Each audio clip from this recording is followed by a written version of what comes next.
Hello and welcome back to This or That with Kobe and Dash. Actually, this week you should be welcoming me back, my friend. I was literally about to say that. I was like, you can't welcome people back. You weren't here last week.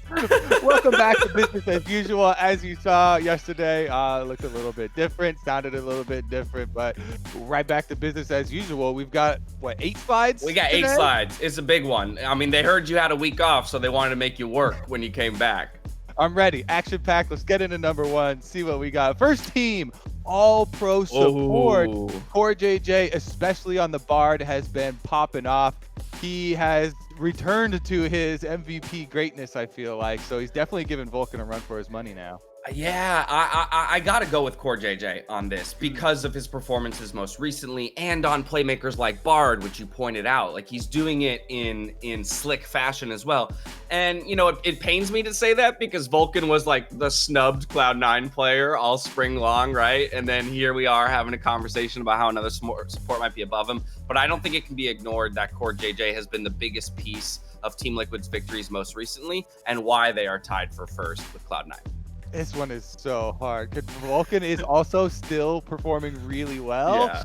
But I think I already said it too. I'm going with Core JJ just right out of the bat. Let's go to the next slide. Whew. All right. More annoying poke. Oh, easy. I mean, for me, it's still Zoe. Yeah. But of course it's Zoe. Because for some reason, I just feel like AP Kog'Maw misses more. It's easier to dodge. Yes. Maybe it's something about Zoe like coming in from off screen and her being there in front of you and then also being able to throw a bubble while she's close. In addition to the Q, she gets like 2 for 1. Well, and yeah, exactly. I think that's what it is. Not only does she have multiple poke feeling spells, you know, in the sense that the bubble and the paddle star, but also if you get hit by the bubble, you consequently will get hit by the paddle star. And so when I can't dodge poke, that feels awful. At least with Kog'Maw, it's all on me and my fancy feet. Yeah, for Kog'Maw, actually kind of fun. You know, I'm like, oh, I dodged you. Yeah, you're stupid. Oh, you missed. And also, he doesn't get like 4,000 summoner spells, and he's pretty immobile, so you can just kill him. Zoe, on the other hand, nah, get her out of my game. All right, yeah, I'm good. Little gut check there. It's definitely still Zoe. Still Zoe. Number 3, what do we got? Team Liquid versus Cloud9. Ooh. Oh, Cloud9 win in under 33 minutes. Or any other outcome. So even what the heck? Seeing Team Liquid go late game, we're just like, all right, well, they win. Right. I mean, that's I hate this. It's like, all right, do you take the 99 million possibilities or the 1, right? So I, in the most recent buy period of the LCS stock game, I invested all in Team Liquid when everyone was popped off, dude. You're riding high right now. I think I might actually be the most rich anyone's been in the stock game right now. I think you are. You're like paid by Steve, so I'll go with Team Liquid. Okay, fair enough. You paid me off.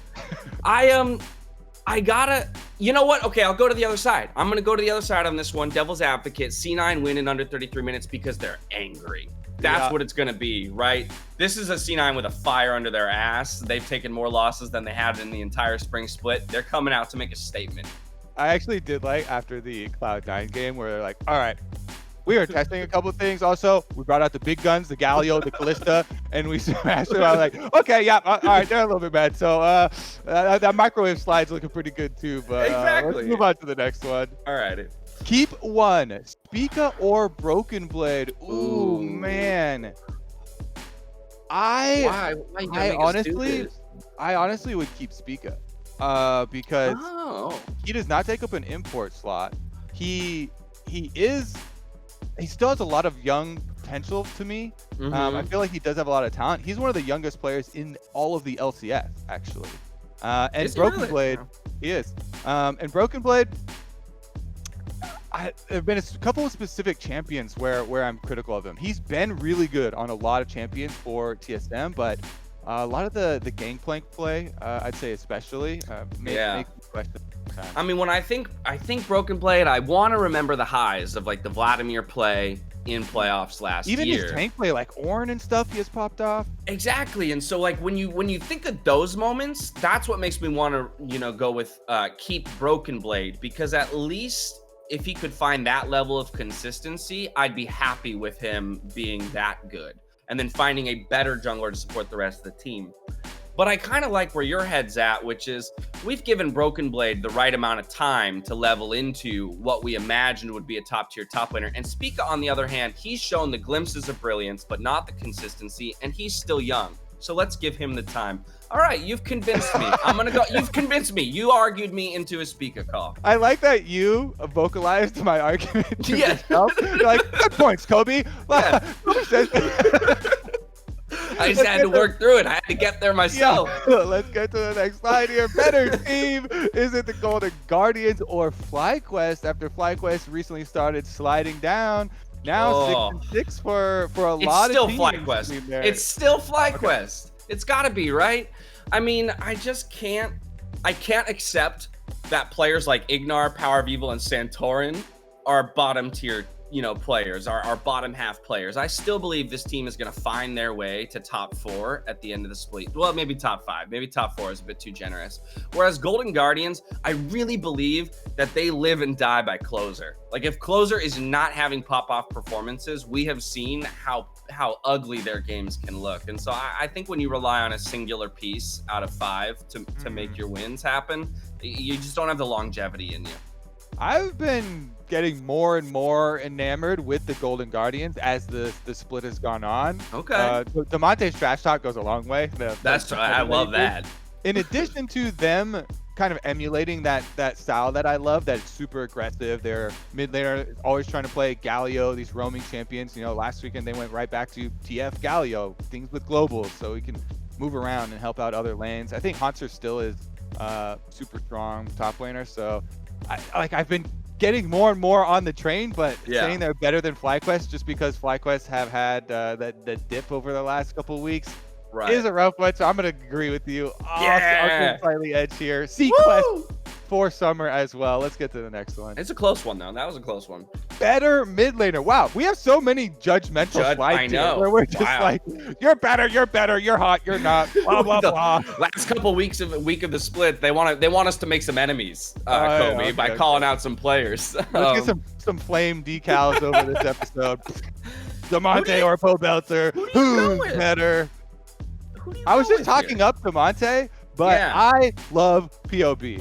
I freaking love this guy. He is one of the players that people talk about. Oh yeah, he's one of the older players because he's played for so long. But he started when he was like 15. I remember meeting him, and he was still so very young, and he's still very young. Yeah, he's grown and matured in many ways. His little stint of coaching, I think, helped him out a lot. All the CLG previous members talked about how it helped when he joined the team, giving them more direction and bringing some of that inside as well. So that, in addition to some of the strong play that we've seen from him, is a pretty strong argument for me. I'll go Pobelter, even though Damonte, I do like the style that he plays. I agree with you. In this moment, right now, that Pobelter is the better mid laner. I think Damonte, with more time, another year or two in his career, has the potential to eventually eclipse Pobelter as a player. But I think Pobelter, again, has that veteran consistency that we expect. We've been talking about him as the one-man army for Counter Logic Gaming. Right now, he's the guy that they win and lose by. Whereas Damonte, when he does step up next closer, sure, they look great. But I still feel like Damonte has a slimmer champion pool. He needs specific things to be successful. Pobelter has a little bit more of a, wider variety. 2 great NA mids, That's the thing we should really be talking about. They both rep NA, and we want them both to be stars. Better role for SETT, is it jungle or support? Honestly have come to the point where I just think it's better as support. I love seeing Hex Flash SETT plays in the bottom lane. Popping out of the bush, just going super hard. Those are the types of supports that I like to see as well. There's been a shift towards more Lulu and Karma and enchanters and range lane phases and buffing up your AD carries, but I'm a sucker for some of those melee Hex Flash plays. Get in there, surprise him with the big shield haymaker. Meanwhile, jungle, you're a full tank set. Screw jungle. It's slower. It's slower than other stuff in the jungle. Don't like that. And then I think you called it out with support. I like flashy supports. I want supports that want to make plays and get in there and really knock heads with people. So Alistar, Blitz, Thresh, things like SETT. Don't give me those enchanters. Give me beefy boys. All right, next slide. What we got? Ooh, pros. Please pick this. Pick Zed or Nunu. No way. I am never saying pick Nunu mid. I'll say it. I am never going to say that. Zed is far more exciting. Nunu mid, to me, is an abomination. Get that stuff out of here. I play it in the jungle. It is one of my 2 main picks that I'm using to climb right now. Oh, Lord. And I do not want mid laners taking full AP champion that I'm trying to use. I don't use an AP in the jungle. Okay, I go regular Nunu tank. Gotcha. While Nunu mid is very good, it is effective. AP Nunu, has really good roaming to the sidelines, big burst damage as well. What the hell? I've been waiting years to see Zed. I've been waiting. I know. 5 years. Like, get me Zed now. Everyone wants to see pro level Zed play, right? Like, how could you not want to see pro level Zed play? As an assassin, he's exciting to watch, but I'm going to go with Nunu, and I tell you why, because I think it'd be funny as hell. I want to see, 300 AP Nunu snowballs come rolling into bot lane and just dumpster duos over and over and over. I think it'd make for some pretty funny games in the LCS. It's not funny to me. Nope, not funny. I want to see him chase people in circles as the ball gets bigger and bigger and bigger. Oh, okay. That's it. Okay, that part is funny. When the Nunu can't get the turning radius right, and it's like, oh! Right? You just run him in circles. Yeah, come on. I like that. The Nunu fails. I'm on board for that. Okay, only if it fails do we want it in the LCS. All right, that's going to do it for this episode of This or That. Come back for next week. I will be here again. Don't worry about it. James holding it down as usual. Great job. Good to have you back, Kobe. Good to have you back, baby. Boom! Oh, you went the wrong way. I went the right way. No. Remember, it's because they move around. They move the things on the things. Yeah, so we'll always look dumb. All right, get us out of here.